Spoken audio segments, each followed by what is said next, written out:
লন্ডনে পলাতক আলবদর নেতা মঈনুদ্দিনের করা মামলার বিষয়ে সব তথ্য বিবেচনা না করে ওই রায় দিয়েছে যুক্তরাজ্যের সুপ্রিম কোর্ট।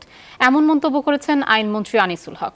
মানবতা বিরোধী অপরাধের দায়ে দণ্ডিত আলবদর নেতা চৌধুরী মঈনুদ্দিন ব্রিটেনের স্বরাষ্ট্রমন্ত্রীর বিরুদ্ধে মানহানির মামলার পক্ষে আদালতের রায় পেয়েছেন। গত ২০ জুন যুক্তরাজ্যের সুপ্রিম কোর্ট সর্বসম্মতিক্রমে তার পক্ষে রায় দেন। সুপ্রিম কোর্ট দেশটির হাইকোর্টের সিদ্ধান্তকে খারিজ করে দিয়ে বলেছেন, মঈনুদ্দিনকে বিচার প্রক্রিয়ায় তার দাবি বহাল রাখার সুযোগ দেওয়া উচিত। এদিকে মঈনুদ্দিনের বিষয়ে যুক্তরাজ্যের আদালতের রায় পক্ষপাতমূলক বলে মন্তব্য আইনমন্ত্রী আনিসুল হকের। যুদ্ধ অপরাধী মঈনুদ্দিন জানতো যে তার বক্তব্য শোনা হবে না, তিনি সেই কারণে আসেন নাই।